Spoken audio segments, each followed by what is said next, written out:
మీకు ఇప్పుడు 2 ఫోటోస్ చూపిస్తాను. దాంట్లో డిఫరెన్స్ ఏంటో మీరే చెప్పండి. నేను ఇక్కడ ఎలాంటి ఫిల్టర్స్ యూజ్ చేయలేదు. అవి 2 నా ఒరిజినల్ ఫోటోసే. కాకపోతే డిఫరెన్స్ ఏంటి అంటే నేను స్కిన్ వైటనింగ్ అనే కాన్సెప్ట్ ని నేను అస్సలు బిలీవ్ చేయను అండ్ ప్రమోట్ చేయను. ఇండియా వెకేషన్ వెళ్ళినప్పుడు సన్ ఎక్స్పోజర్ వల్ల నేను బాగా ట్యాన్ అయ్యాను. ఆ ట్యాన్ ఎలా రిమూవ్ చేసుకున్నానో నేను మీకు సింపుల్ స్టెప్స్ చెప్తాను. జస్ట్ పొటాటో తీసుకొని బాగా స్ట్రెచ్ చేసుకోవాలి. ఇలా తురుముకున్న పొటాటో నుంచి మనం జ్యూస్ ని ఎక్స్ట్రాక్ట్ చేయాలి. తర్వాత అందులోకి 2 స్పూన్స్ రైస్ ఫ్లోర్ యాడ్ చేస్తున్నాను. రైస్ ఫ్లోర్ ఎందుకు యాడ్ చేస్తున్నాను అంటే అది మనకి ఎక్స్ఫోలియేటర్ లాగా పనిచేస్తుంది. మీరు ఎప్పుడైనా అబ్జర్వ్ చేస్తే మనం రైస్ ఫ్లోర్ మాస్క్ వేసుకున్నామంటే అది కొంచెం గరుగ్గా ఉంటుంది. అందుకే చాలా జెంటిల్ గా స్కిన్ మీద మసాజ్ చేసుకోవాలి. హార్ష్ గా చేసుకోవద్దు. సెన్సిటివ్ స్కిన్ వాళ్ళైతే ప్యాచ్ టెస్ట్ చేసుకోవడం మర్చిపోకండి.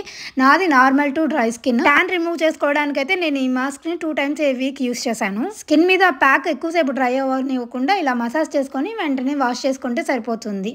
యాజ్ ఐ సెడ్ ఇలా మీరు కంటిన్యూస్గా చేశారంటే ఈ ఎండాకాలంలో ట్యాన్ రిమూవ్ అవ్వడానికి బాగా హెల్ప్ అవుతుంది. టిప్ నచ్చితే ఫాలో అవ్వండి.